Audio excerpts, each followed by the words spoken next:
Hello friends, आज हम लोग देखेंगे आपसे घटना चक्र शॉर्ट नोट्स का हैंड रिटन नोट्स है जो यूपीआरओ आर यूपीपीसीएस और विभिन्न एग्जामों में आए हुए क्वेश्चनों का संकलन है घटना चक्र का।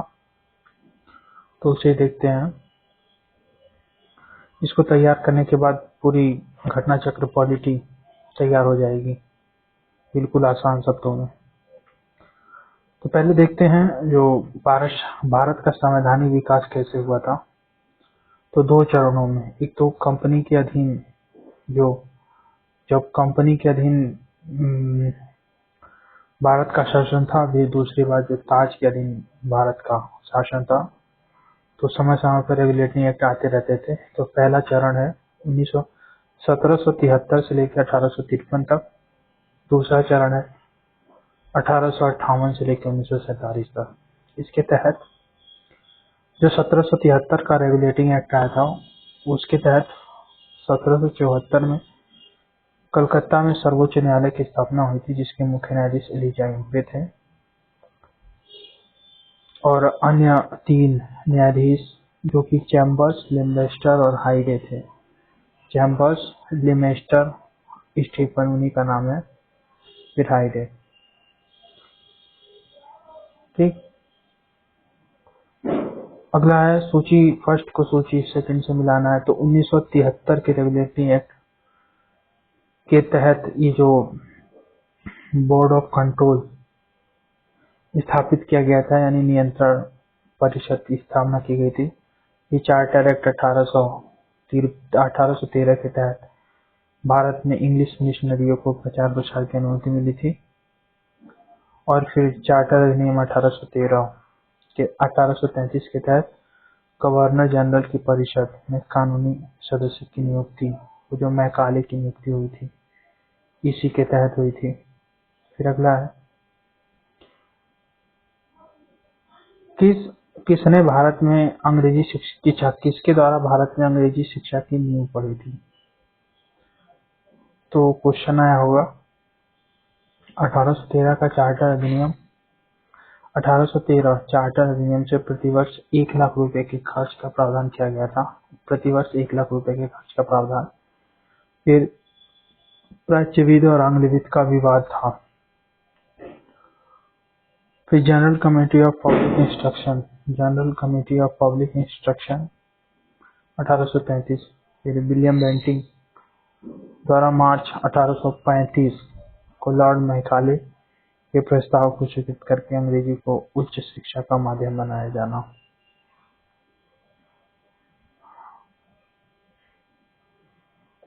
नेक्स्ट है चार्टर एक्ट 1813 द्वारा कंपनी के अधिकार में लिए गए भारतीय चार्टर एक्ट 1813 द्वारा कंपनी के अधिकार क्षेत्र में लिए गए भारतीय राज्य क्षेत्रों पर ब्रिटिश राज्य की संप्रभुता स्थापित की गई थी।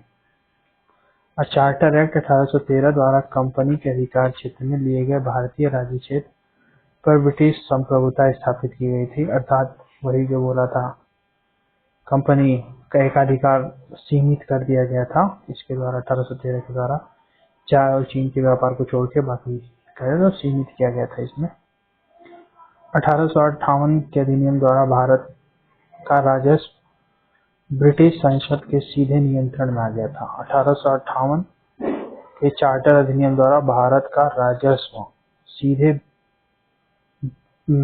ब्रिटिश संसद के सीधे नियंत्रण में आ गया था। फिर है अगला चार्टर एक्ट 1833।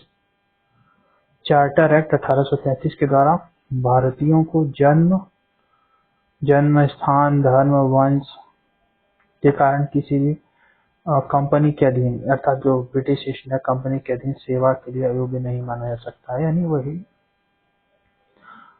मतलब जैसे वर्तमान में सरकारी नौकरी में भेदभाव नहीं है, उसकी शुरुआत ही यहीं से हुई थी 1833 के चार।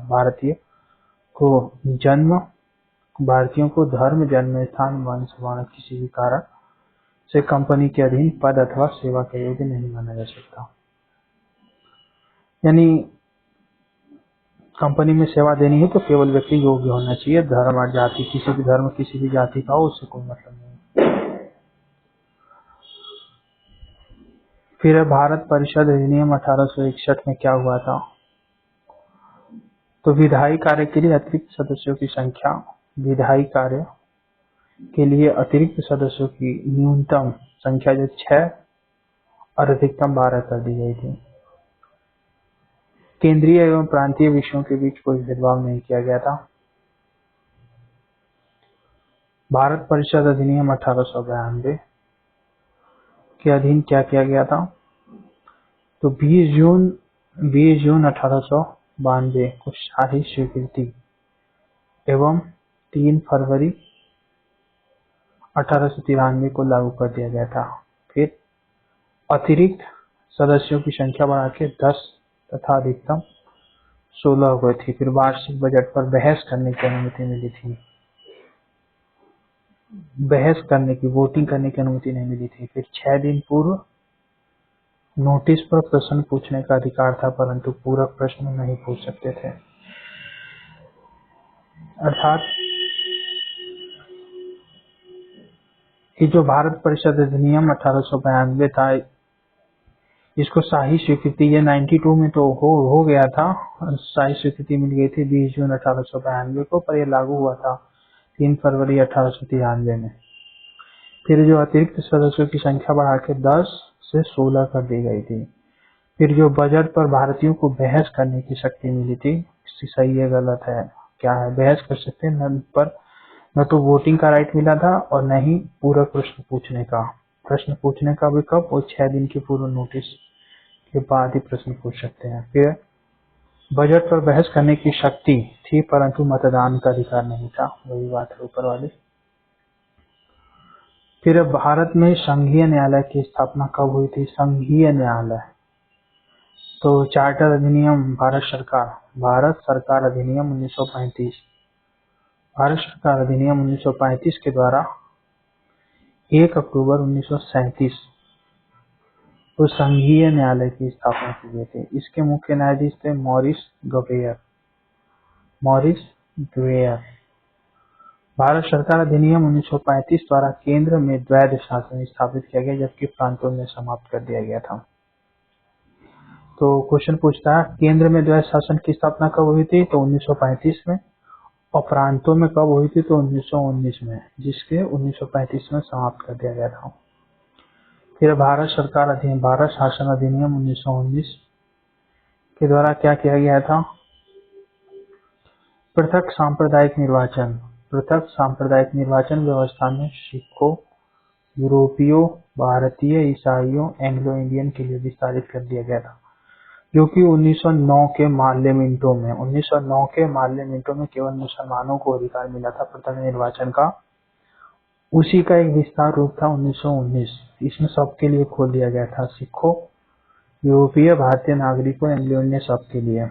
फिर केंद्र एवं प्रांतों के मध्य शक्तियों का बंटवारा संघीय एवं प्रांतीय विषयों में किया गया।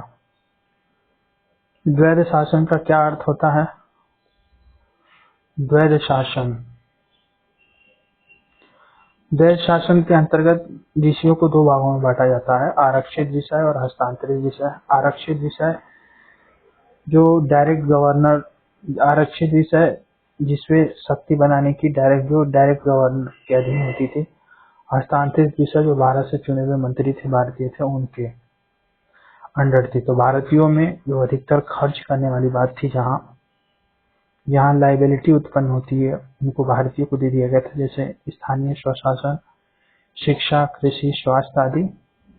जहाँ से इनकम और पावर की बात थी, वो गवर्नर के डायरेक्ट अधीन में था। न्याय प्रशासन, भू राजस्व, वित्त, पुलिस, सिंचाई आदि द्वैध शासन के अंतर्गत। फिर भारत शासन अधिनियम 1919 के द्वारा केंद्र में द्विसदनीय विधायिका बनी थी। केंद्र में द्विसदनीय विधायिका, जैसे हम लोगों की द्विसदनीय विधायिका, जैसे लोकसभा, राज्यसभा है, उस टाइप का। तो राज्यसभा को राज्य परिषद बोलते थे, अपर हाउस, और निचला सदन लोकसभा को केंद्रीय विधानसभा बोलते थे। यानी राज्यसभा राज्य परिषद की अवधि थी उस टाइम पे 5 साल और लोअर की थी 3 साल, निचले सदन यानी केंद्रीय विधानसभा की। राज्य विधान परिषद की अधिकतम सदस्य संख्या थी 60, जिसमें 33 निर्वाचित थे और 27 मनोनीत थे।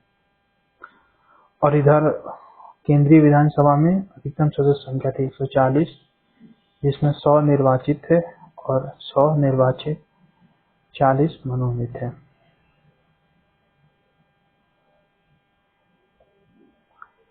भारत सरकार अधिनियम 1919 के द्वारा और क्या किया गया था, तो महिलाओं को मताधिकार प्रदान किया गया था। 1919 सबको मिला था, सिखों को, ईसाइयों को, एंग्लो इंडियनों को, सबको पृथक निर्वाचन मिला था, पर महिलाओं को पहली बार मताधिकार का अधिकार मिला, मताधिकार प्रयोग करने का अवसर मिला 1919 के द्वारा, और चुनाव लड़ने का 1935 में।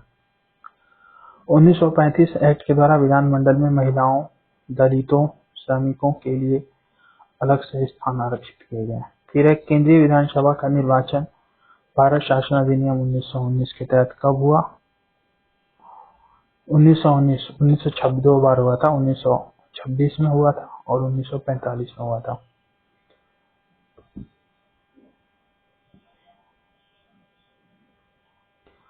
फिर ब्रिटिश शासन में गवर्नर जनरल को अध्यादेश जारी करने की शक्ति 1861। ब्रिटिश भारत में गवर्नर जनरल के अध्यादेश को जारी करने की शक्ति कब हुई? यानी जैसे भारत का राष्ट्रपति अध्यादेश जारी करता है अनुच्छेद 111 के तहत, उसी प्रकार गवर्नर जनरल को अध्यादेश जारी करने की शक्ति सबसे पहले प्राप्त हुई थी कब? 1861 के भारत परिषद अधिनियम के द्वारा।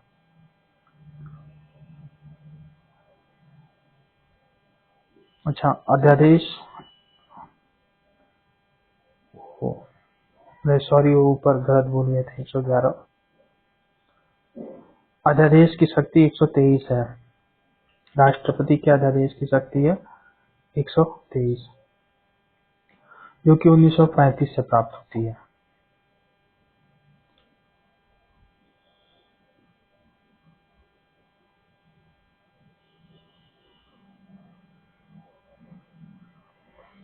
अगर राज्यपाल के अध्यादेश की शक्ति पूछा जाए तो क्या करेंगे? राज्यपाल के अध्यादेश की शक्ति के लिए हम लोग 123 में 89 जोड़ देंगे, तो कितना हो जाएगा? 8 2 10 और 11 12 300 यार,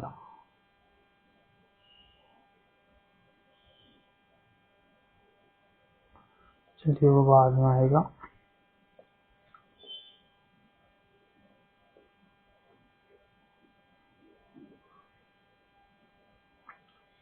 फिर संवैधानिक निरंकुशता का सिद्धांत। संवैधानिक निरंकुशता का सिद्धांत 1935 के अधिनियम से प्राप्त होता है। केंद्र और राज्यों के मध्य शक्तियों का विभाजन 1935 के अधिनियम से, में संघ सूची, राज्य सूची और समवर्ती सूची का विभाजन। इसके साथ ही केंद्र सूची, संघ सूची, राज्य सूची, समवर्ती सूची का विभाजन। इसके साथ ही अवशिष्ट शक्तियों को भी गवर्नर जनरल को दी गई थी। वर्तमान में अवशिष्ट शक्तियां किसमें है? 248 में है। अनुच्छेद 1935 के अधिनियम द्वारा बर्मा को भारत से अलग कर दिया गया था। यही सब कुछ बातें हैं।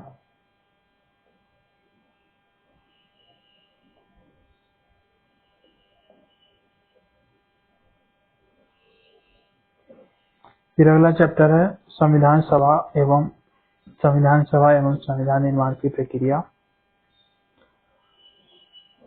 संविधान सभा का विचार सर्वप्रथम प्रस्तुत किया गया था किसमें? संविधान सभा का विचार सबसे पहले किसने प्रस्तुत किया था?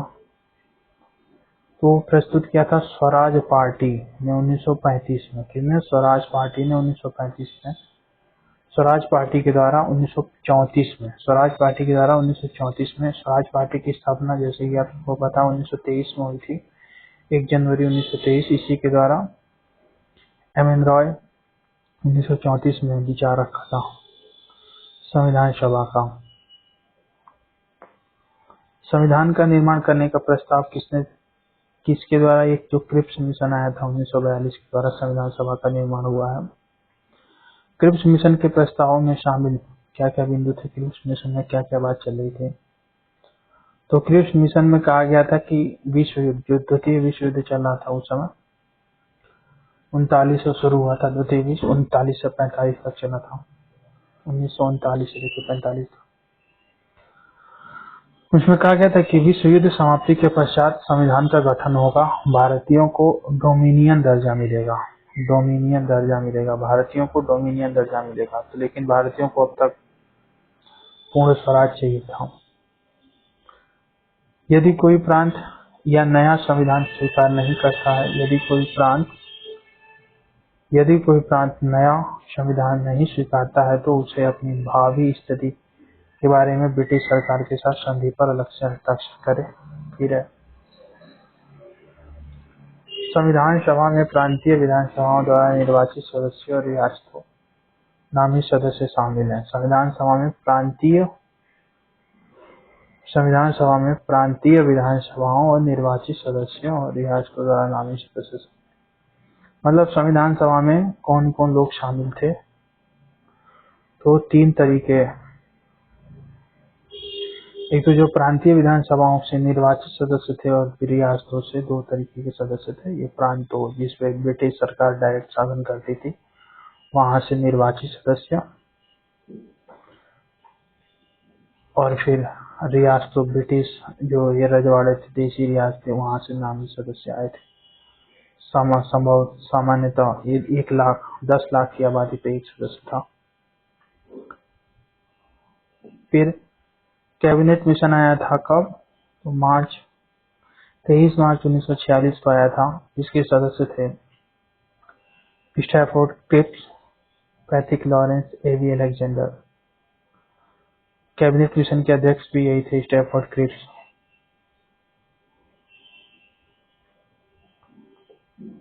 भारतीय संविधान का प्रथम गठन कब किया गया था? भारतीय संविधान सभा का गठन कैबिनेट मिशन 1946 के अंतर्गत किया गया था। फिर है प्रथम अंतरिम राष्ट्रीय सरकार की घोषणा कब हुई थी? प्रथम अंतरिम राष्ट्रीय सरकार की घोषणा कब हुई थी? अंतरिम सरकार की घोषणा 24 अगस्त 1916 को हो गई थी। ये तो बहुत ही महत्वपूर्ण क्वेश्चन है। कब हुई थी? 24 अगस्त 1946 को। 24 अगस्त 1946 को अंतरिम राष्ट्रीय सरकार की घोषणा की गई थी।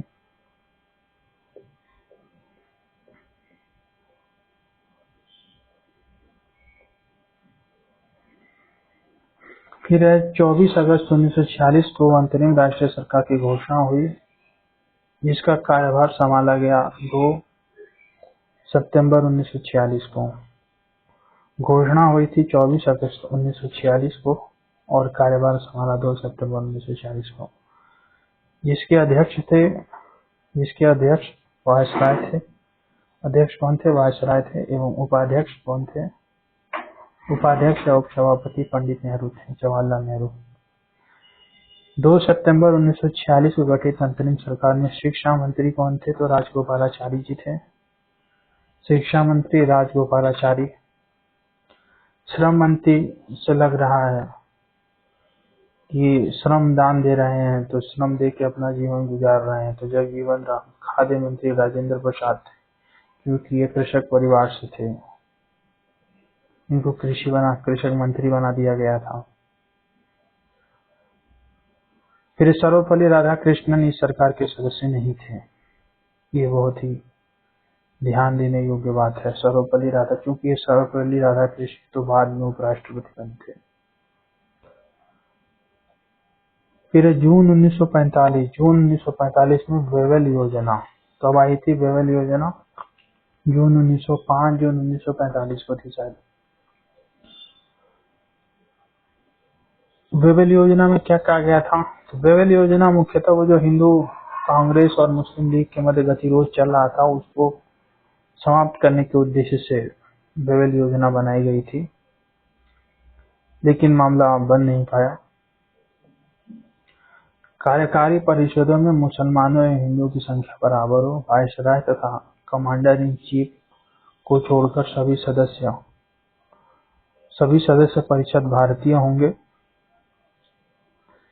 फिर राजनीतिक एवं संवैधानिक गतिरोध को दूर करना था इसका उद्देश्य। मेन वही था, हिंदू और मुसलमानों के मध्य, कांग्रेस और मुस्लिम लीग के मध्य जो गतिरोध चल रहा था उसी को ठीक करने से। इसका उद्देश्य कहीं से भी हिंदू मुस्लिम एकता को सुदृढ़ करना नहीं था। वेबल योजना का एकता नहीं था, हिंदू मुस्लिम लीग और संवैधानिक और उससे था। राजनीतिक और संवैधानिक गतिरोध को दूर करना था। हिंदू मुस्लिम एकता से इसका कोई मतलब नहीं वेबल योजना का। संविधान सभा वयस्क मताधिकार पर आधारित नहीं थी। संविधान सभा वयस्क मताधिकार पर आधारित नहीं थी। कुछ खास लोगों को मिला गया था, जैसे नगर पालिका के सदस्यों, ये जो टैक्स पेयर थे, पंचायतों के सदस्य, इन लोगों को मिला था। अप्रत्यक्ष निर्वाचन का परिणाम थी। संविधान सभा बहुदलीय निकाय थी। अनेक समितियों द्वारा कार्य किया गया। राज्यों की विधानसभाओं का उपयोग निर्वाचन मंडल के रूप में होता था। फिर इसकी चुनावी प्रक्रिया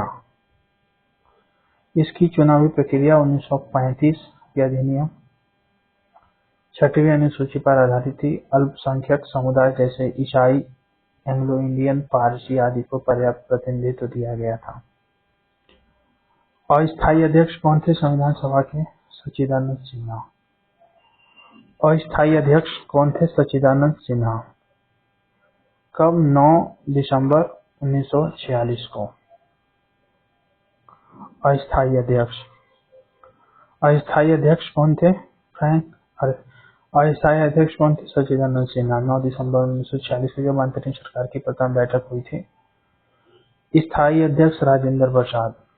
अब अस्थायी उपाध्यक्ष पूछा जाए तो फ्रैंक एंथनी थे। कौन थे? Frank Anthony. और अस्थायी उपाध्यक्ष एस.सी. मुखर्जी थे। यही है, आ गया। प्रथम अस्थायी उपाध्यक्ष कौन थे संविधान सभा के? तो फ्रैंक एंथनी थे। कौन थे? Frank Anthony. प्रथम अस्थायी, अच्छा ये स्थायी हो गया ना, स्थायी उपाध्यक्ष जैसे राजेंद्र प्रसाद थे वैसे ही एस.सी. मुखर्जी। राजेंद्र प्रसाद अध्यक्ष थे और 11 दिसंबर 1946 को एस.सी. मुखर्जी को चुना गया था। ये तो सब याद रहता है, फ्रैंक एंथनी याद रखते हो दिए।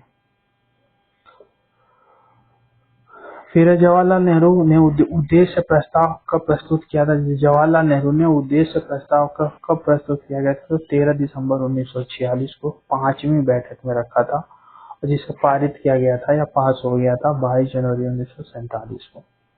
13 दिसंबर 1946 को 5वीं बैठक में जवाहरलाल नेहरू द्वारा उद्देश्य प्रस्ताव को प्रस्तुत किया गया था जो पास हुआ 22 जनवरी 1947 को। अब पूछता है संविधान सभा के निर्माण में कुल कितना टाइम लगा? तो 2 वर्ष 11 माह 18 दिन का समय लगा। कितना? 2 वर्ष 11 माह 18 दिन का समय लगा। संविधान निर्माण में कुल 2 वर्ष 11 माह 18 दिन का समय लगा। इसमें कुल 11 अधिवेशन हुए थे 165 दिनों में।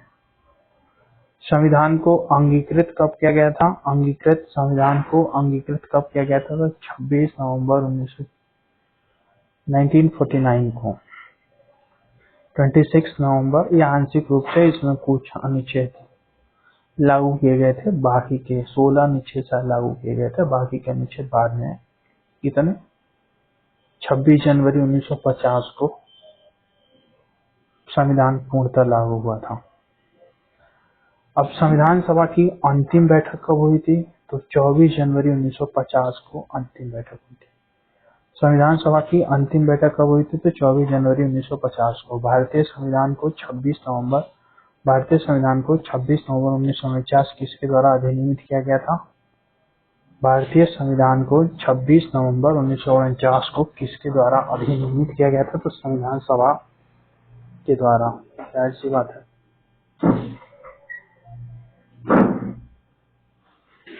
संविधान सभा के द्वारा अधिनियमित किया गया था। संविधान सभा के द्वारा अधिनियमित किया गया था। कौन सा अधिवेशन चल रहा था? तो 11वां अधिवेशन चल रहा था संविधान सभा का।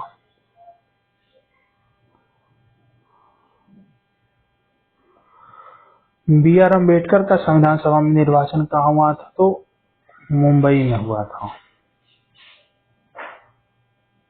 मुंबई में हुआ था। पहले ये मुंबई से आए थे। पहले ये आए थे मुंबई से, चुनाव लड़े थे, फिर हार गए थे, फिर पूर्वी बंगाल से लगे चुनाव लड़े, फिर वहां से जीत गए थे, पर भारत का विभाजन हो गया तो वो पूर्वी बंगाल चला गया था पाकिस्तान में। फिर बाद में ये लड़े बम्बई प्रेसिडेंसी से, तो फिर उनका पुनर्निर्वाचन हुआ था, फिर वहां से आए थे। ये कथन है एक संविधान एक मशीन की तरह बेजान वस्तु है। एक संविधान एक मशीन की तरह बेजान वस्तु है। इसमें वे लोग जीवन फूंकते हैं जिनके लिए राष्ट्र ही सर्वोपरि। ये किसका कथन है? तो हमारे प्रथम महामहिम राजेंद्र प्रसाद जी का है स्टेटमेंट है। क्या? एक संविधान एक मशीन की तरह बेजान वस्तु है। इसमें वे लोग जीवन फूंकते हैं जिनके लिए राष्ट्रहित क्या है? सर्वोपरि है।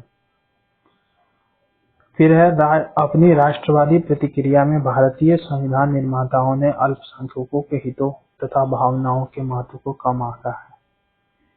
ये कुछ स्टेटमेंट हैं जो पूछे गए हैं। आइवर जॉनसिंग ने कहा है। आइवर जॉनसिंग ने क्या कहा है? अपनी राष्ट्रवादी प्रतिक्रिया में भारतीय संविधान निर्माताओं ने अल्पसंख्यकों के हितों तथा भावनाओं के महत्व को कम आंका है। ये किसने कहा है? आइवर जॉनसिंग ने। संविधान सभा कांग्रेस थी और कांग्रेस भारत था। ये हमारे ग्रेनविल आइंस्टीन साहब ने कहा था। संविधान सभा कांग्रेस थी और कांग्रेस ही भारत था। संविधान सभा में कुल कितनी महिलाएं थी? तो 15 महिलाएं थी। और वर्तमान में कितनी है? 74 है लोकसभा में।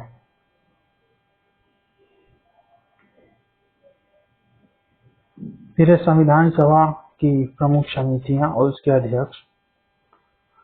तो संघीय संविधान समिति के अध्यक्ष थे जवाहरलाल नेहरू। किसके थे जवाहरलाल नेहरू? संघीय मतलब संघ वाली समिति के अध्यक्ष थे जवाहरलाल नेहरू। संघ लग जाए तो जवाहरलाल नेहरू। संघीय संविधान समिति संघीय शक्ति जवाहरलाल नेहरू, चूंकि ये प्रधानमंत्री थे उस समय, तो जाहिर सी बात है संघीय का मामला इन्हीं के पास रहेगा। प्रारूप समिति ये तो बहुत ही महत्वपूर्ण था। ये कौन थे प्रारूप समिति के? तो B.R. अम्बेडकर साहब थे। फिर संचालन चूंकि राष्ट्रपति बनाए गए थे और संविधान सभा के अध्यक्ष भी थे, तो संचालन और नियम बनाने की शक्ति इन्हीं के पास थी, राजेंद्र प्रसाद के पास, डॉक्टर राजेंद्र प्रसाद। और साथ साथ राष्ट्रीय ध्वज और तदर्थ समिति भी इन्हीं को मिल गई थी। फिर प्रांतीय, ये जो भारत की दुनिया भर के प्रांत थे उस समय, सबको इकट्ठा करने की जिम्मेदारी किनके पास थी? एकीकृत जवाहरलाल सरदार पटेल के पास थी प्रांतीय संविधान समिति। फिर है अल्पसंख्यक और मूल अधिकार एवं जनजातीय सलाहकार समिति के अध्यक्ष भी यही थे। उपाध्यक्ष अलग अलग रहेंगे इन तीनों के, पर अध्यक्ष यही रहेंगे सरदार पटेल। मूल अधिकार, अल्पसंख्यकों एवं जनजातीय सलाहकार समिति के अध्यक्ष कौन थे? तो यही थे सरदार पटेल। समिति और अध्यक्ष की बात करते हैं। मूल अधिकार उप समिति के अध्यक्ष मूल अधिकार उप समिति उप कृपलानी थे, देवी कृपलानी। अल्पसंख्यक वाली उप समिति एच.सी. मुखर्जी थे। कार्य संचालन समिति थे के.एम. मुंशी। फिर प्रारूप समिति के सदस्यों को हम लोग देख लेते हैं। प्रारूप समिति के सदस्यों को देख लेते हैं। तो इनमें अधिकतर प्रारूप समिति के सात सदस्य थे अम्बेडकर जी को लेकर के। एक अम्बेडकर जी थे और बाकी 6 में थे। तो सबके नाम भगवान के नाम पे हैं, बाकी कृष्ण जी के नाम पे हैं सबके नाम, और एक अल्लाह के नाम पे है, मोहम्मद अल्लाह के नाम पे। तो सबको देख लेते हैं हम लोग।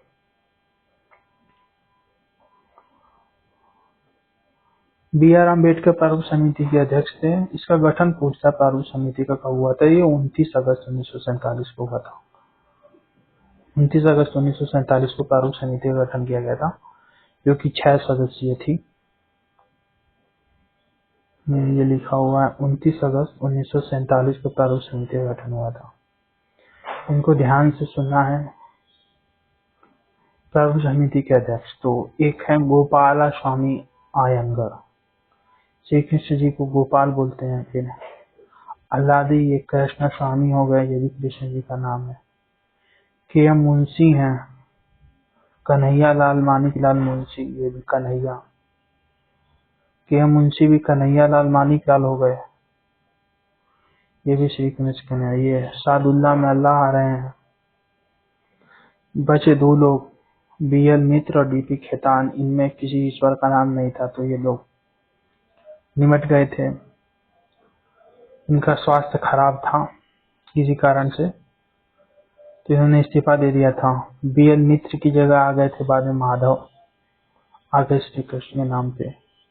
डी.पी. खेतान की मृत्यु हो गई थी, तो इनकी जगह पे आ गए थे खेतान कृष्णामाचारी। खेतान कृष्णामाचारी मित्र माधव। तो गोपाला स्वामी आयंगर, अल्लादी कृष्णा स्वामी, कृष्णा कन्हैयालाल मानिकलाल मुंशी और मोहम्मद सादुल्ला। बी.एल. मित्र की जगह माधव, स्वास्थ्य खराब के कारण इस्तीफा दे दिए, तो बी.एल. मित्र की जगह माधव, डी.पी. खेतान की जगह कृष्णामाचारी आए थे। प्रारूप समिति का गठन कब हुआ था? तो 19 अगस्त 1947 को हुआ था। कब हुआ था? 19 अगस्त 1947 को।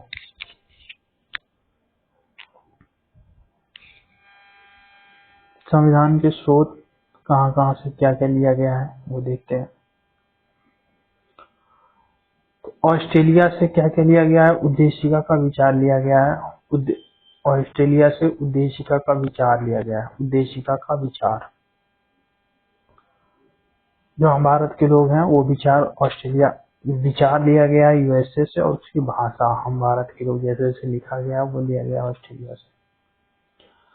और न्याय संबंधी जो सर्वोच्च न्यायालय वाला मामला है सारा लिया गया है यूएसए से। तो न्यायिक जुडिशियल रिव्यू का भी मामला अमेरिका से। अब यह भारतीय एवं अमेरिकी व्यवस्था में क्या क्या समानता है? तो संविधान की व्याख्या निर्वचन ये उच्चतम न्यायालय के द्वारा की जाती है। भारतीय संविधान में राज्यों का संघ, भारतीय संविधान में राज्यों का संघ की संकल्पना कहाँ से ली गई है? राज्यों का संघ, जो भारत क्या होगा? यूनियन ऑफ स्टेट, अर्थात राज्यों का संघ है, वो ब्रिटिश नॉर्थ अमेरिका से ली गई। कहाँ से? ब्रिटिश नॉर्थ अमेरिका से, अर्थात कनाडा से। ये जो हमारा ब्रिटेन है ऊपर वाला, ऐसे है ना।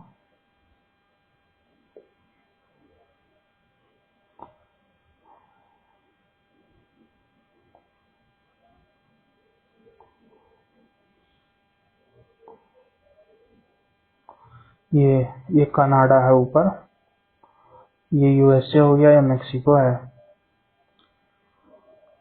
यही है ब्रिटिश नॉर्थ अमेरिका, इसको बोला जाता था कनाडा को। तो वहीं से लिया गया है राज्यों के संघ की संकल्पना।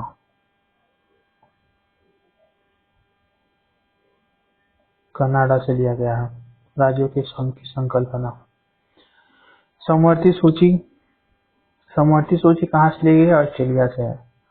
समवर्ती सूची मतलब जिसमें कानून केंद्र और राज्य दोनों बनाते हैं, पर विवाद की स्थिति में केंद्र का कानून मान्य रहता है, तो वो समवर्ती सूची ली गई है ऑस्ट्रेलिया से। और राज्यसभा में विशेष योग्यता या प्रतिभा के आधार पर सदस्यों का मनोनयन ये आयरलैंड के संविधान से लिया गया है।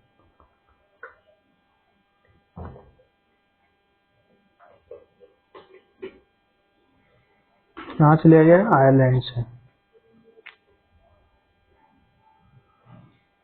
राज्यसभा में विशेष योग्यता या प्रतिभा के आधार पर सदस्यों का मनोनयन, जो 12 सदस्यों का मनोनयन किया जाता है राज्यसभा में, आयरलैंड के संविधान से लिया गया है। फिर आपात उपबंध का प्रावधान कहाँ से लिया गया है? आपात उपबंध, आपातकाल उपबंध का प्रावधान कहाँ से लिया गया है? जर्मनी के संविधान से, जिसको वाइमर का संविधान बोलते हैं, आपात उपबंध।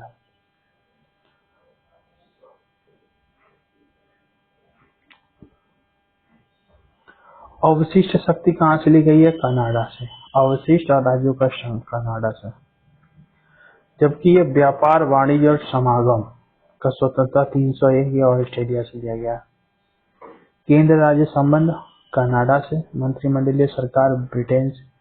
भारत का पूरा संसदीय स्वरूप ही ब्रिटेन से लिया गया है। विधि द्वारा स्थापित प्रक्रिया जापान से। विधि द्वारा स्थापित प्रक्रिया कहाँ से ली गई? जापान से। और विधि का शासन, विधि द्वारा स्थापित प्रक्रिया, विधि का, ये जापान से, और विधि का शासन ये तो ब्रिटेन से लिया गया है। राष्ट्रपति के विचार हेतु राज्यपाल द्वारा विधेयक सुरक्षित रखना। मतलब कुल मिला के यहाँ देखा जाए तो कनाडा से जिसमें संघ को मजबूत किया गया है, जहाँ पे संघ को राज्यों और सेंट्रल गवर्नमेंट, राज्य सरकार और सेंट्रल सरकार में जहाँ केंद्र सरकार मजबूत है, वो सारा प्रावधान लिया गया है कनाडा के संविधान से। ये इसका छोटा सा ट्रिक है। राष्ट्रपति के विचार हेतु राज्यपाल द्वारा विधेयक सुरक्षित रखना, ये कनाडा से दिया गया। लिखित संविधान का प्रारंभ की शुरुआत अमेरिका से।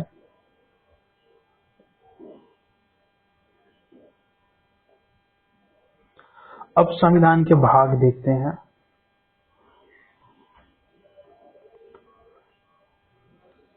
तो भाग 1 में क्या है? संघ एवं उसका राज्य क्षेत्र। भाग 2 दोनों से नागरिकता कर लेंगे। 3 में मौलिक अधिकार, डीपीएसपी निर्देशक तत्व। 4A में है मौलिक कर्तव्य। भाग 5 में है संघ राज्य, इसको समाप्त किया जा चुका है 7वें संविधान संशोधन के द्वारा। 8वें में है यूनियन टेरिटरी, संघ एवं राज्य क्षेत्र। भाग 9 में है पंचायतें। 9 में है पंचायतें, 2 और जोड़ा गया है 9A और 9B। 9A और 9B। 9A में है नगर पालिकाएं और 9B में है सहकारी समितियां। भाग 10 में है अनुसूचित और जनजातीय क्षेत्र। भाग 10 में क्या है? अनुसूचित और जनजातीय क्षेत्र। भाग 11 में क्या है? संघ एवं राज्यों के मध्य संबंध। कैसा संबंध? तो प्रशासनिक संबंध की बात होती है इसमें। भाग 11 में क्या है? संघ एवं राज्यों के मध्य संबंध। कैसा संबंध? प्रशासनिक संबंध की बात होती है। भाग 12 में भी संबंध है, संघ एवं राज्यों के मध्य संबंध। यहाँ पे कैसा संबंध है? तो वित्तीय संबंध है।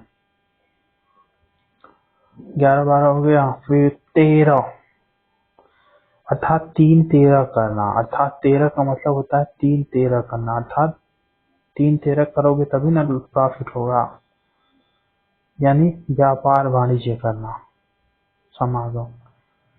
14 में क्या है? संघ एवं राज्यों के मध्य सेवाएं। 14 में सेवा देता आदमी। 15 निर्वाचन। 16 में है कुछ राज्यों के संबंध में विशेष उपबंध की बात होती है। 17 में है राजभाषा। 18 में है आपात उपबंध। 9वीं में प्रश्न जो छोटे छोटे इधर उधर है प्रश्न भाग। फिर 20 में है संविधान संशोधन, ये 368 वाला भाग। 21 में अस्थायी और संक्रमणकालीन विशेष प्रावधान संक्षिप्त नाम का प्रारंभ।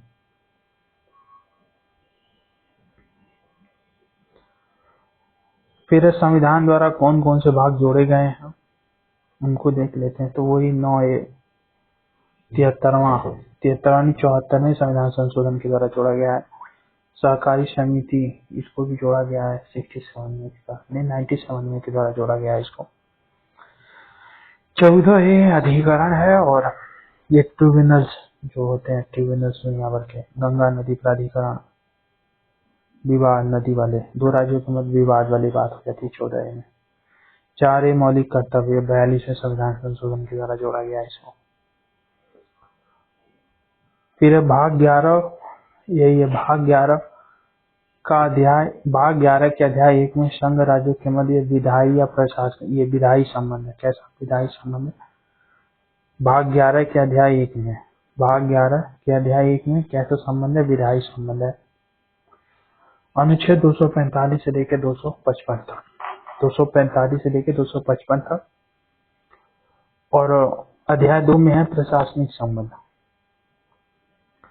अध्याय 1 में विधायी संबंध, अध्याय 2 में है प्रशासनिक संबंध, जो कि 256 से लेकर 263 तक है।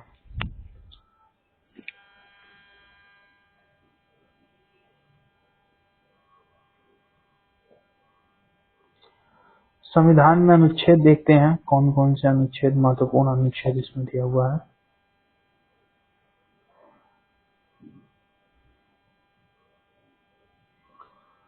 तो पहले में वही है, अनुच्छेद 1 में संघ एवं उसका राज्य क्षेत्र, अनुच्छेद 2 में है नए राज्यों का प्रवेश या स्थापना। अनुच्छेद 2 में क्या है, इसको समझने के लिए हम लोग कह सकते हैं कि जैसे ये हमारा है भारत,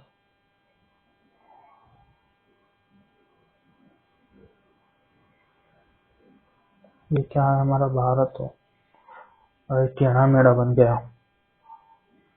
जैसे ये है हमारा भारत,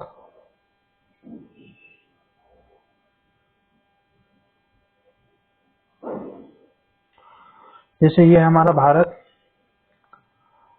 लक्षद्वीप इधर अंडमान निकोबार, इधर सिक्किम, जैसे हमने सिक्किम का विलय किया, पहले सिक्किम का अंग नहीं था, सिक्किम का विलय किया। ये गोवा वाला, ये पुदुचेरी का हो गया। और अभी आजादी के कुछ भाग, ये बांग्लादेश और भारत से लगे हुए जो सीमावर्ती गांव है, कुछ गांवों को बांग्लादेश को दिया गया, कुछ गांव से बांग्लादेश, कुछ गांवों को भारत में लिया गया ताकि बाउंड्री सही हो सके। तो ये सब जो किया गया, नए राज्यों को जोड़ना या देना, सीमाओं में परिवर्तन नए राज्यों को, तो ये सब अनुच्छेद 2 के तहत किया जाता है। और अनुच्छेद 3 के तहत, जैसे यूपी था पड़ा, यूपी से कट के बना उत्तराखंड, अनुच्छेद 3 के तहत। बिहार था, बिहार से कट के बना झारखंड। आंध्र प्रदेश था, कट के बना तेलंगाना। ये सब अनुच्छेद 3 के तहत होता है।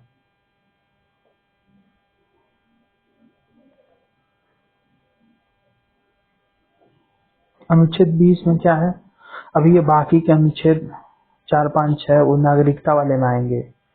अनुच्छेद 4 में कहा गया है, अनुच्छेद 4 में कहा गया है सिंपल सी बात कि 2 और 3 के तहत किया गया संशोधन, वो संविधान संशोधन 368 के तहत संविधान संशोधन नहीं माना जाएगा।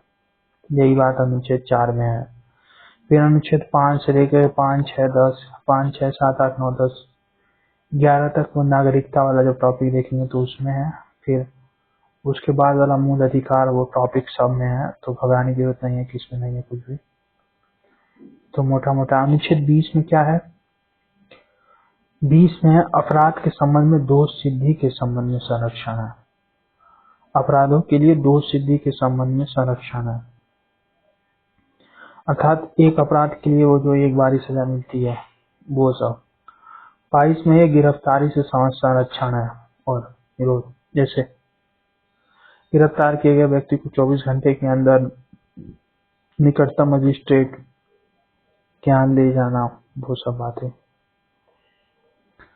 अनुच्छेद 39 में है समान न्याय और निःशुल्क विधिक सहायता है। अनुच्छेद 41 में है कुछ विशेष दशाओं में ये काम, शिक्षा, लोक सहायता पाने का अधिकार। 43B में है ये सहकारी समितियों का संवर्धन। 48A में है पर्यावरण संरक्षण, पर्यावरण का संरक्षण एवं संवर्धन, वन्य जीवों की रक्षा।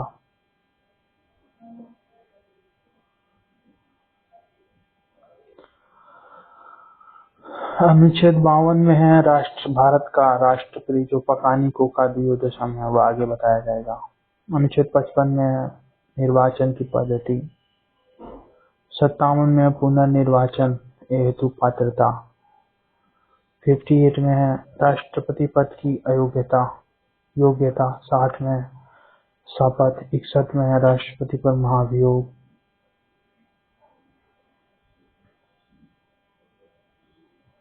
तो इसका एक बहुत ही आसान सा ट्रिक है, ये बोलते हैं कहानी।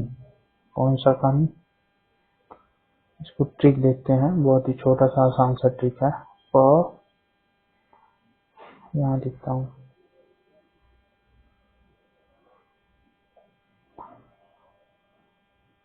का नी को का दु यो द श म, यानी आर्टिकल 52, इधर है 53, इधर है 54, इधर है 55, इधर है 56, इधर है 57,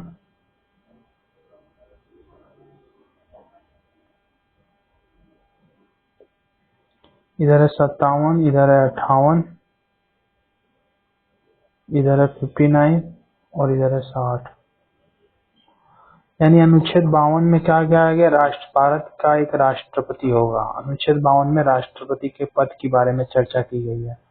अनुच्छेद 53 में कहा गया कि भारत का राष्ट्रपति वो कार्यपालिका का प्रधान होता है। 54 में है नियुक्ति की बात होती है, निर्वाचक नियुक्ति। 55 में निर्वाचन कोटा की बात होती है। 56 में राष्ट्रपति के कार्यकाल को। 57 में कहा गया है कि भारत का राष्ट्रपति दोबारा उसका जितनी मन करता है उतनी बार निर्वाचित हो सकता है वो। 58 में उसकी योग्यता बताई गई है और सेवा दशाएं, क्या क्या किन किन दशाएं हैं वो सब चर्चा किया गया है, और मतलब सेवा शर्तों के बारे में चर्चा किया गया है 59 में। फिर 60 में है 59 में है कितना हो गया? 52, 53, 54, 55, 56, 57, 58, 59। हाँ 59 में 52, 53, 54, 55, 56। 59 में दशा है ना। 60 में है उसका शपथ और 61 में है महाभियोग। अनुच्छेद 61 में क्या है? राष्ट्रपति का महाभियोग। तो छोटी सी ट्रिक है, कानी कोका द्वियोदशम। राष्ट्रपति के सारे आर्टिकल इससे याद हो जाते हैं बिना किसी तामझाम के।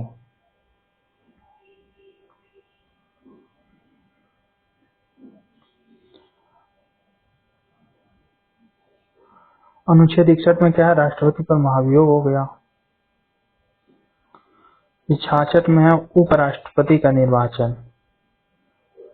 अनुच्छेद 72 में है राष्ट्रपति का क्षमादान। अनुच्छेद 72 में क्या है? राष्ट्रपति का क्षमादान। 84 में क्या है? अर्हता, संसद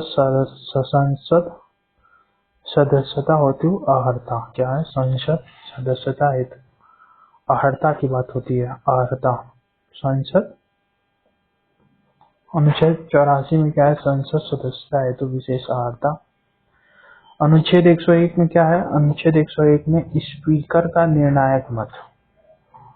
वो जो लोकसभा में पक्ष विपक्ष में जब मत बराबर की स्थिति हो जाती है तो स्पीकर अपना निर्णायक मत देता है। अनुच्छेद 101 में है। 124 में सुप्रीम कोर्ट की स्थापना और गठन। 129 में होता है अभिलेख न्यायालय, अर्थात सुप्रीम कोर्ट, हाई कोर्ट और अन्य न्यायालयों के लिए अभिलेख न्यायालय होगा, अर्थात सुप्रीम कोर्ट का निर्णय बाकी लोअर कोर्ट के लिए एक साक्ष्यात्मक मूल्य की भाग करेगा या एक आदर्श स्थापित करेगा इनमें। और हाई कोर्ट वो अपने नीचे वालों कोर्टों के लिए अभिलेख न्यायालय होता है। अनुच्छेद 137 में कहा गया है अपने लीजिए, अनुच्छेद 137 में ये जुडिशियल रिव्यू के पावर है। 155 में राज्यपाल की नियुक्ति, 161 में राज्यपाल की क्षमादान शक्ति, 161 में राज्यपाल की क्षमादान शक्ति, अर्थात जो राष्ट्रपति के पास अनुच्छेद 72 में क्षमादान शक्ति थी, तो वही 72 में 89 जोड़ देने पे 8 9 और 9 2 11 8 8 16 161 हो जाएगा। 89 जोड़ देते हैं राष्ट्रपति वाले में तो राज्यपाल की शक्तियां आ जाती हैं। 164 में है मुख्यमंत्री की नियुक्ति। 164 में क्या है? मुख्यमंत्री की नियुक्ति है। 165 में है राज्य का महाधिवक्ता। 165 में क्या है? अनुच्छेद 165 में क्या है? राज्य का महाधिवक्ता। और महान्यायवादी निकालना है तो 89 घटा दो 165 में से, कितना आ जाएगा?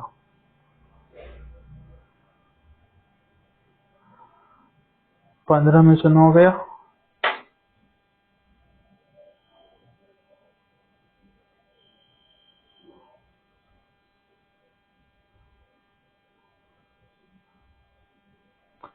छिहत्तर में महान्यायवादी हो गया।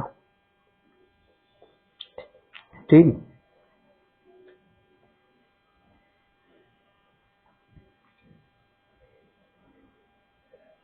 169 में है विधान परिषदों का उत्साधन एवं सृजन। 169 ये भी बहुत ही महत्वपूर्ण आर्टिकल है, बहुत बार पूछता है। 169 विधान परिषदों का उत्साधन एवं सृजन, क्योंकि 168 में है राज्य विधानमंडल। 169 में विधान परिषदों का उत्साधन और गठन। 170 में है राज्य विधानसभा की संरचना। 171 में है विधान परिषद की संरचना। फिर 171, 72, 73,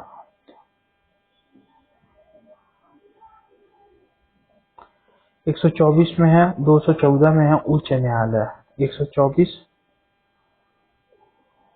में 90 जोड़ दो, 200 के पार जा रहा है तो 90 जोड़ दो, उच्च न्यायालय। 215 में है अभिलेख न्यायालय। 216 में है उच्च न्यायालय का गठन। 216 में है उच्च न्यायालय का गठन।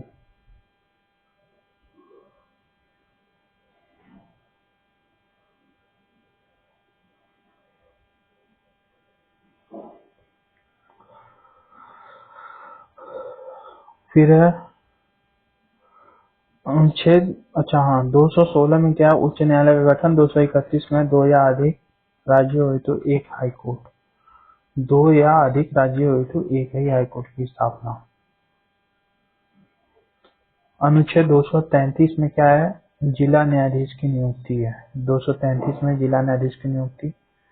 239 ए में है एनसीआर दिल्ली उपबंध की बात होती है। एनसीआर दिल्ली अब है। 243 से हमारे पंचायतों वाले अनुच्छेद आ जाते हैं, तो इनको भी याद करने की एक ट्रिक ही है। ये ग्राम सभा, ग्राम सभा का मतलब होता है एक गांव में वे सभी लोग जो वोटिंग करते हैं, यानी जिनका नाम निर्वाचक नामावली में हो, ग्राम सभा सदस्य कहलाते हैं, तो उसकी बात होती है 243 ए में। फिर बी में है पंचायतों का गठन। सी से कंस्ट्रक्शन यानी संरचना की बात होती है। डी में आरक्षण है सबका, महिलाओं के लिए 1/3 आरक्षण, बाकी ओबीसी आरक्षण की बात राज्य सरकार पर निर्भर करती है और SC ST की जनसंख्या के अनुपात में। ये ट का मतलब होता है के, तो बोलेंगे का निर्वाचन हो रहा है। अनुच्छेद 48 में है, कृषि एवं पशुपालन से संबंधित है। अनुच्छेद 249 में है, वो जो संसद बनाती है, अगर ये हो गई हमारी लोकसभा और ये है राज्यसभा और ये है राज्य विधानमंडल, राज्य विधानसभा या राज्य विधानमंडल। तो अगर राज्य सूची का कोई विषय है, उसको राज्यसभा बोल देती है कि राष्ट्रीय हित का मामला है, तो अब ये राज्य सूची के विषय पे लोकसभा यानी संसद कानून बनाती है अनुच्छेद 249 के तहत। अगर राज्यसभा किसी मुद्दे को बोल देती है कि ये राज्य सूची, ये राष्ट्रीय महत्व का मुद्दा है, तो उस पे कानून बनाएगी कौन? लोकसभा। फिर 253 में है, अंतर्राष्ट्रीय संधियों को प्रभावी बनाने के लिए 250 या आपातकाल के समय बात होती है। 252 में दो या दो से अधिक राज्य जब मिलकर कहे कानून बनाने के लिए। 266 में क्या है, ये संचित निधि की बात होती है और 266 ए में राज्यों की संचित निधि। 267 में आकस्मिक निधि और 68 में राज्यों की हो जाती है। 315 में संघ एवं राज्य लोक सेवा आयोग है। 326 में वयस्क मताधिकार की बात होती है। 326 में क्या होती है? वयस्क मताधिकार की बात होती है। 326 में वयस्क मताधिकार की बात होती है। 326 में वयस्क मताधिकार। 330 में SC ST का लोकसभा में आरक्षण, SC का 330, ST का हो गया 330 A है और 330 B में OBC हो जाता है।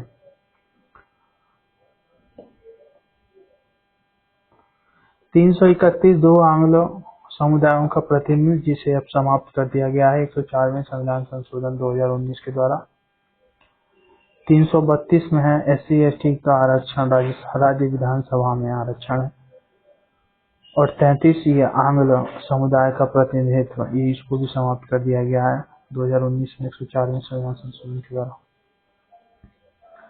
338 में है ST SC आयोग। 338 में है SC आयोग। 338 A में है ST आयोग।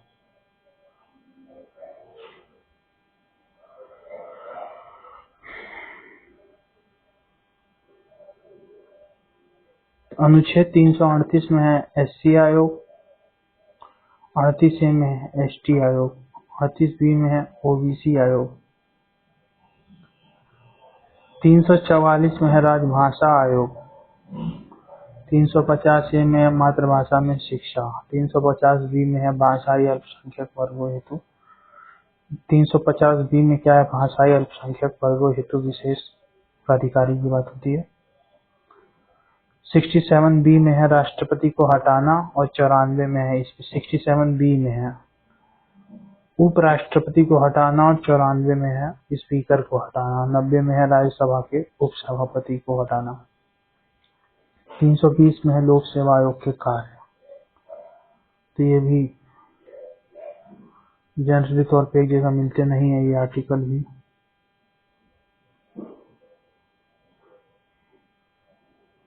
67 B में क्या है? उपराष्ट्रपति को हटाना। 94 में स्पीकर को हटाना। 90 में है राज्यसभा के उपसभापति को हटाना।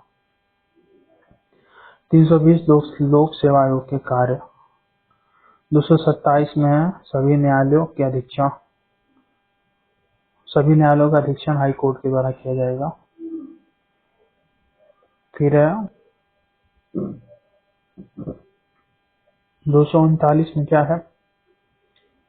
यूनियन टेरिटरी का प्रशासन, वो राज्यपाल के द्वारा होता है जो यूनियन टेरिटरी का प्रशासन। 41 में है यूनियन टेरिटरी का हाई कोर्ट। 239 में है यूटी का प्रशासन, संघ राज्य क्षेत्र का हाई कोर्ट और निश्चित कर दिया गया है। 240 है यूनियन टेरिटरी हेतु कुछ यूनियन टेरिटरी हेतु विनियम बनाने राष्ट्रपति की शक्ति की बात होती है। अब है, इसको भी देखते हैं हम लोग। अनुच्छेद 371 में क्या है, महाराष्ट्र एवं गुजरात है। 371 में है महाराष्ट्र एवं गुजरात। 371 ए, तो ए यानी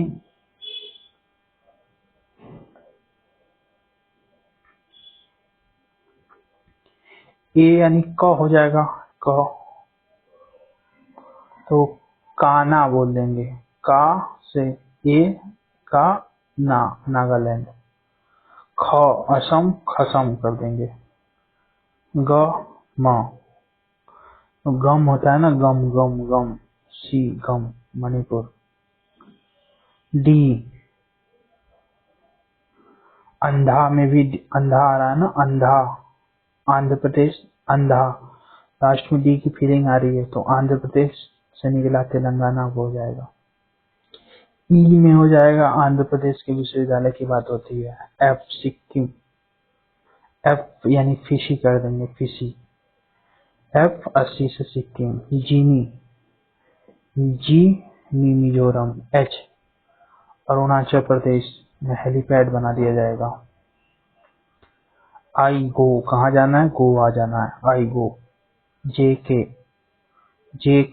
जे कर्नाटक। फिर है अनुसूचियां और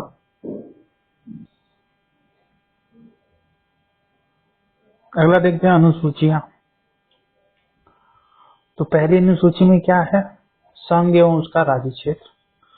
दूसरी अनुसूची में वेतन भत्ता। तीसरी अनुसूची में शपथ, इसमें राष्ट्रपति और राज्यपाल का शपथ नहीं है।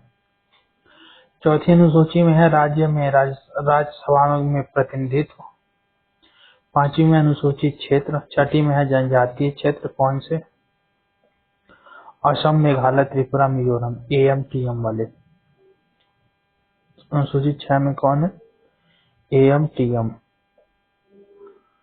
एएम टीएम, असम, मेघालय, त्रिपुरा, मिजोरम, या अत्रि मेमी कर देंगे। असम, त्रिपुरा, मेघालय, मिजोरम, कुछ भी कर सकते हैं।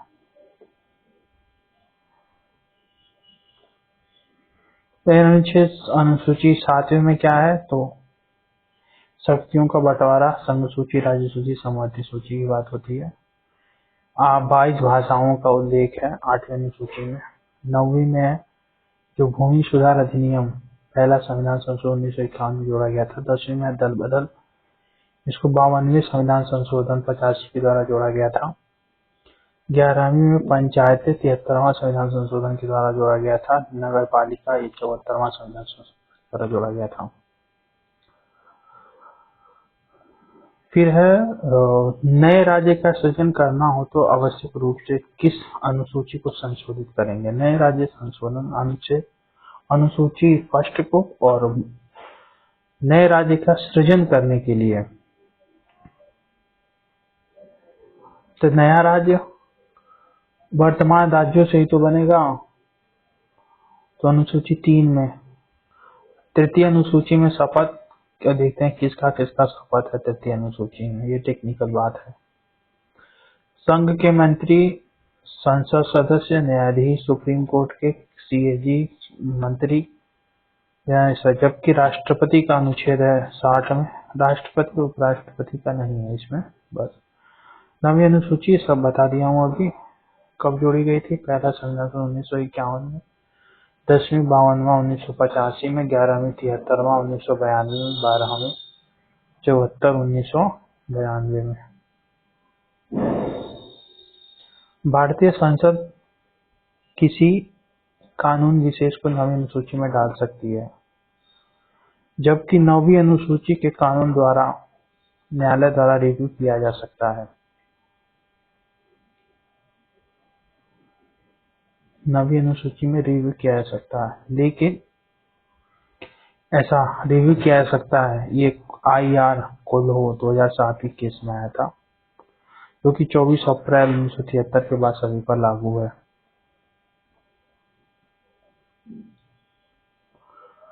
प्रथम संशोधन 1951 में हुआ था।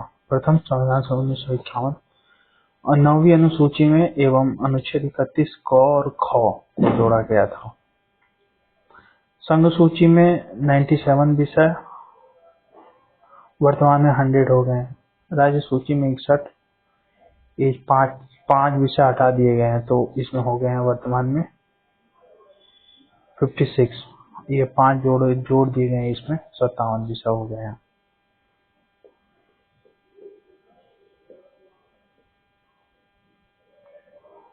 फिर किस विषय में क्या क्या है, तो आर्थिक एवं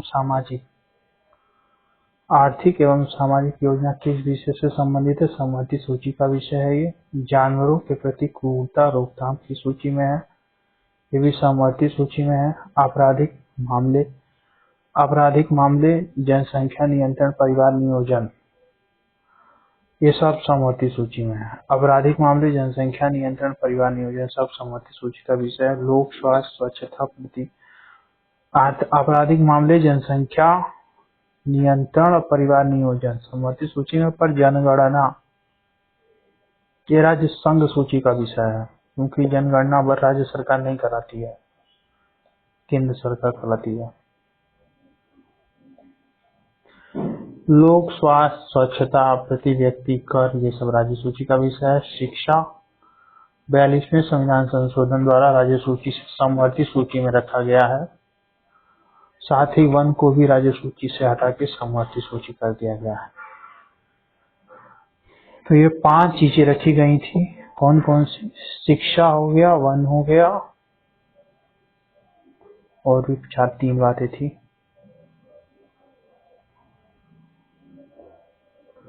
अवशिष्ट विषय में क्या है? अवशिष्ट अंतरिक्ष अनुसंधान। जब संविधान बना था तो उस समय किसी ने सोचा नहीं था अंतरिक्ष में भी जाएंगे। तो जो नए नए विषय हैं, नया अंतरिक्ष अनुसंधान, IT, ये सब अवशिष्ट सूची में है। संविधान के कौन से प्रभाव शिक्षा पर प्रभाव डालते हैं? तो यह है DPSP 5वीं अनुसूची,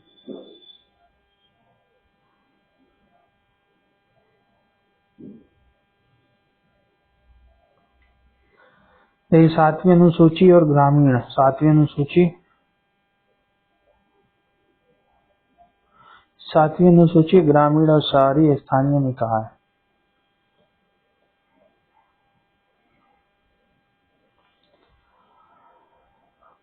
फिर है गैस राज्य सूची का विषय। गैस राज्य सूची का विषय है। गैस और गैस संकर तथा प्राकृतिक गैस।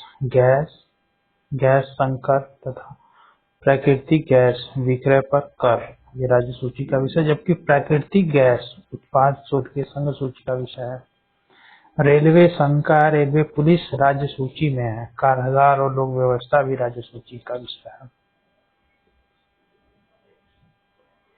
फिर विवाह, विच्छेद, तलाक वगैरह ये सब समवर्ती सूची का विषय है।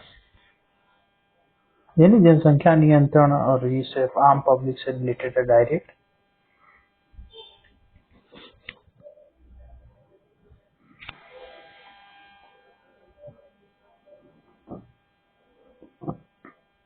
तो ये अपना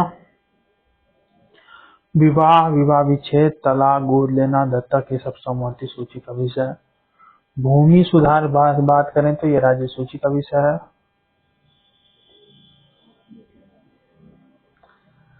जनजातीय भूमि का खनन के लिए निजी पक्षकारों का अंतरण आकृत और शून्य घोषित किया जा सकता है। ये 5वीं अनुसूची के तहत तो जनजातीय क्षेत्र की बात होती है 5वीं अनुसूची में। इसके साथ ही जनजातीय लोगों की जमीन पर गैर जनजातीय लोगों के आमंत्रित पर लोग, यानी जनजातियों की जमीन बिना गैर जनजातियों को नहीं बेची जा सकती है, यह अवैध कार्य माना जाएगा। फिर किसी क्षेत्र को अनुसूचित क्षेत्र घोषित करना। किसी क्षेत्र को अनुसूचित क्षेत्र घोषित करना या समाप्त करना है, इसकी शक्ति राष्ट्रपति के पास है। राज्यपाल के परामर्श से उस राज्य के अनुसूचित क्षेत्र की सीमा बढ़ा सकता है या घटा सकता है। अनुसूची 6 में वही अत्रि, मेमी, असम, त्रिपुरा, मेघालय, मिजोरम की बात होती है। ADC स्वायत्त जिला परिषद, ये एडीसी स्वायत्त जिला परिषद अनुसूची 6 आर्टिकल 244(2) के तहत ये 4 राज्यों में गठित है। स्वायत्त जिला परिषद की बात कहाँ कहाँ होती है, तो इन्हीं 4 राज्यों में, असम, त्रिपुरा, मेघालय, मिजोरम में। अनुसूची 6 अनुच्छेद 244(2) के तहत जिसमें अधिकतम कितने सदस्य हो सकते हैं, तो 30 सदस्य हो सकते हैं। कितने? अधिकतम 30 सदस्य। 4 सदस्य तो राज्यपाल मनोनीत करता है, जबकि 26 सदस्य वयस्क मताधिकार से। असम के एडीसी ने ऑटोनॉमस डिस्ट्रिक्ट काउंसिल स्वायत्त जिला परिषद में भारतीय संसद द्वारा पारित कानूनों को निर्देशित या लागू करने का अधिकार किसके पास है? राज्यपाल के पास है।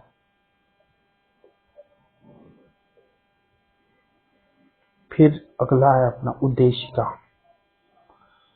26 जनवरी 1950 उद्देशिका क्या है? 26 जनवरी 1950 को वास्तविक संवैधानिक स्थिति क्या थी? 26 जनवरी ये तो बाद में जोड़े गए थे। समाजवादी, पंथनिरपेक्ष, अखंडता, 42वें संविधान में जो 4। इसके अलावा जो है संपूर्ण प्रभुत्व संपन्न लोकतंत्रात्मक गणराज्य, ये तो समाजवादी, पंथनिरपेक्ष और समाजवादी, पंथनिरपेक्ष, अखंडता या 42वें संविधान संशोधन के द्वारा जोड़े गए थे। उद्देशिका प्रस्तावना में 3 प्रकार के न्याय देती है। कितने प्रकार की? उद्देशिका में 3 प्रकार के न्याय हैं। 3 प्रकार के न्याय हैं, 5 प्रकार की स्वतंत्रता है, 2 प्रकार की समानता, 1 प्रकार के भातृत्व का उल्लेख है। 3 प्रकार के न्याय कौन कौन से हैं?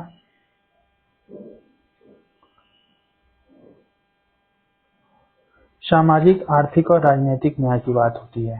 कौन कौन से न्याय? सामाजिक, आर्थिक और राजनीतिक न्याय।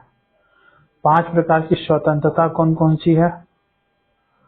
विचार, विश्वास, अभिव्यक्ति। विचार, विश्वास, अभिव्यक्ति, धर्म की उपासना। 5 प्रकार की 3 प्रकार का न्याय है और 5 प्रकार की स्वतंत्रता है। कौन कौन सी? विचार, विश्वास, उपासना, ये सब। 2 प्रकार की समानता नहीं यार।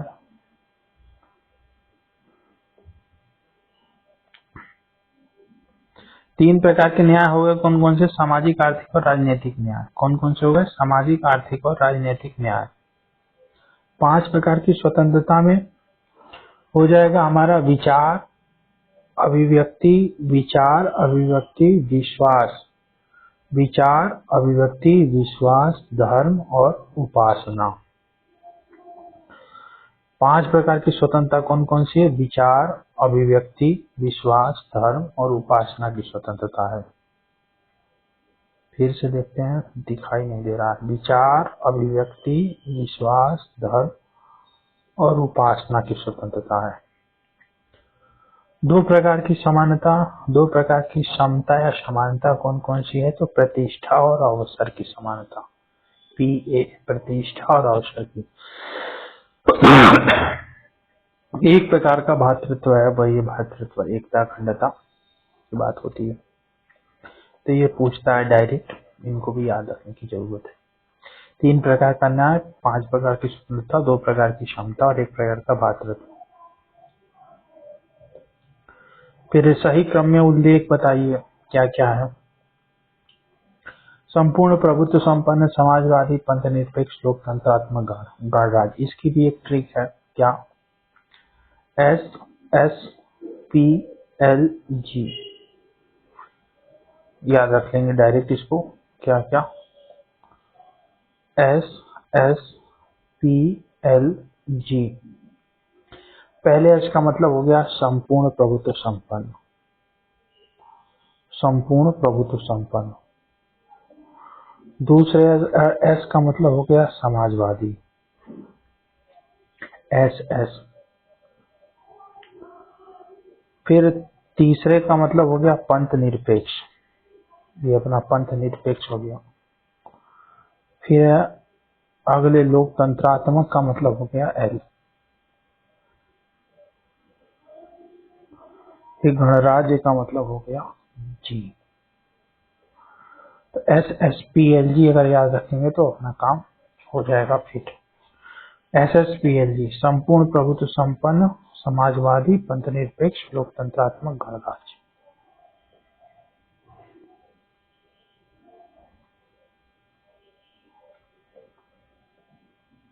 फिर प्रस्तावना को लागू नहीं किया जा सकता है,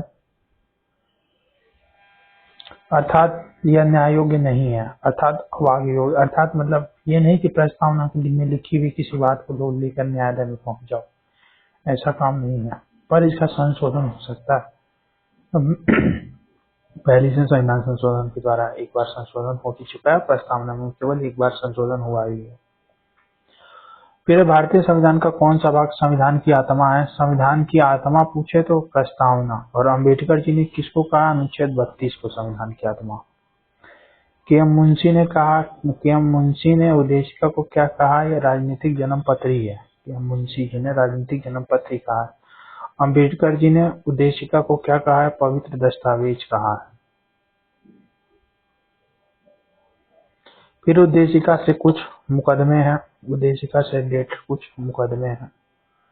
ये पहला अनुच्छेद ये अकॉर्डिंग सुप्रीम, ये बेरुवारी वाद आया था 1960 में, उसमें उद्देशिका को संविधान का भाग नहीं माना गया था।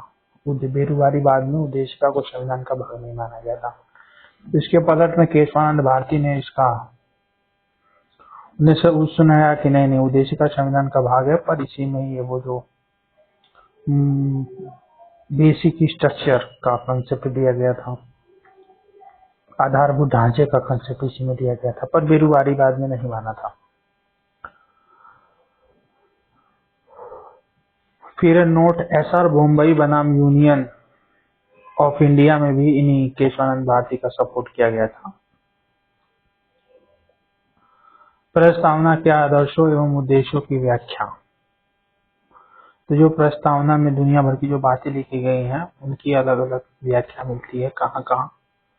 मौलिक अधिकारों में मिलती है, डीपीएस में मिलती है, मौलिक कर्तव्यों में मिलती है। सब जगह मौलिक अधिकार, डीपीएसपी और मौलिक कर्तव्य मिलती है। फिर देखते हैं शासन प्रणाली। शासन प्रणाली, और ये आज हम लोगों का आखिरी टॉपिक होगा। राज्य के अनिवार्य तत्व कितने हैं? 4। व्यक्ति, जाहिर सी बात है, कोई राज्य है या देश है तो उसमें अगर व्यक्ति ही नहीं रहेगा तो फिर क्या ही मतलब है उसका। व्यक्ति होनी चाहिए, समाज होने समझा, सरकार या सत्ता होनी चाहिए, निश्चित भूभाग होनी चाहिए, संप्रभुता होनी चाहिए, घरेलू एवं बाह्य नियंत्रण से मुक्त होनी चाहिए। संप्रभुता राज्य का एक महत्वपूर्ण अंग है। सब कुछ होने के बावजूद अगर संप्रभुता नहीं है तो वो किसी काम का राज्य नहीं है।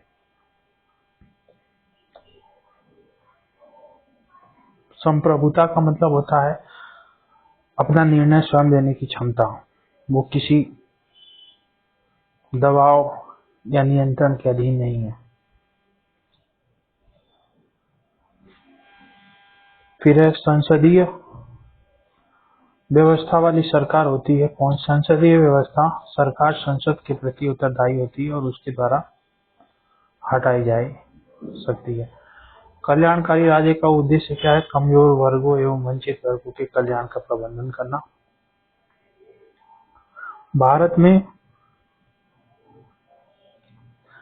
भारत में राजनीतिक सत्ता का प्रमुख स्रोत क्या है? वो जो लिखा हुआ है उद्देशिका में, we the people of India, हम भारत के लोग।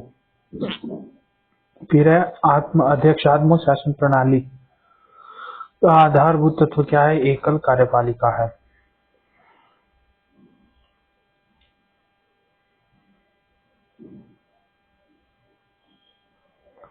अध्यक्षात्मक शासन प्रणाली की विशेषताएं क्या होती हैं? तो कार्यपालिका की प्रमुख शक्ति राष्ट्रपति में निहित होती है। राष्ट्रपति मंत्रिपरिषद का चयन स्वयं करता है। कार्यपालिका प्रमुख राष्ट्रपति होता है। राष्ट्रपति मंत्रिपरिषद का चयन स्वयं करता है और व्यवस्थापिका को भंग नहीं करता है। कार्यपालिका विधायिका से पृथक होती है। भारत एक गणतंत्र है। इसका अर्थ क्या है? जो राजा है निर्वाचित होता है, वंशानुगत नहीं होता। संघीय लक्षण में क्या क्या आते हैं?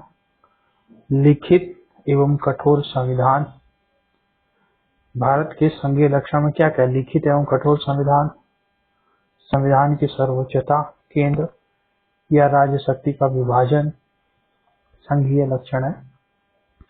लिखित एवं कठोर संविधान, संविधान की सर्वोच्चता, केंद्र या राज्य शक्ति, केंद्र राज्यों में शक्ति का विभाजन, नगरपालिका की स्वतंत्रता, न्यायपालिका की स्वतंत्रता, द्विसदनीय संसद। एकात्मक लक्षण, एकल नागरिकता, आपातकाल की घोषणा,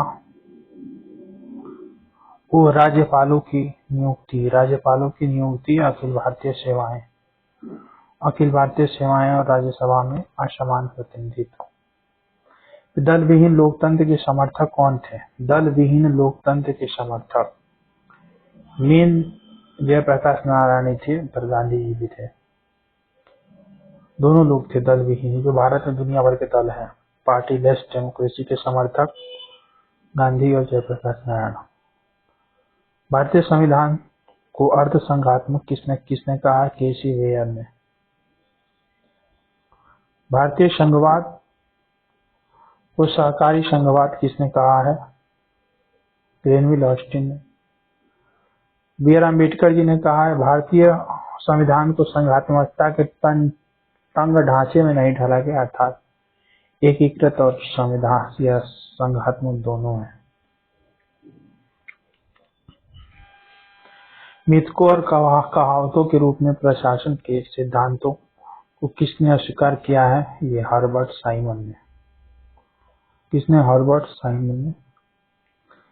संवैधानिक सरकार वह होती है जो व्यक्ति की स्वतंत्रता, संवैधानिक सरकार वह है जो व्यक्ति की स्वतंत्रता के हित में राज्य की सत्ता पर प्रभावकारी प्रतिबंध लगाती है।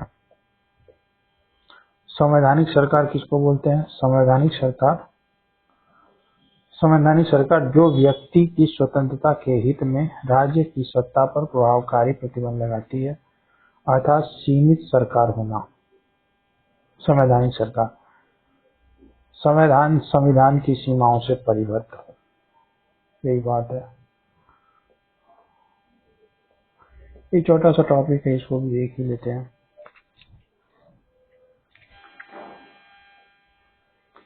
राष्ट्रीय प्रतीक जन गण मन, राष्ट्रगान और राष्ट्रीय गीत को कब मनाया गया था? दोनों 24 जनवरी 1950 को। राजकीय चिन्ह जो कब अशोक स्तंभ कब अंग्रेज थे? 26 जनवरी 1950 को जब संविधान लागू हुआ था तो उसे कर लिया गया था। राष्ट्रीय ध्वज कब अपनाया गया था? तो 22 जनवरी 1947 को। 22 जनवरी 1947 को। और जो चक्र है ध्वज में वो किसका प्रतीक है? तो न्याय का। शक संवत, भारतीय जो पंचांग है किस पे आधारित है? शक संवत पे। इसको कब अपनाया गया था? तो 22 मार्च 1947 को। बस।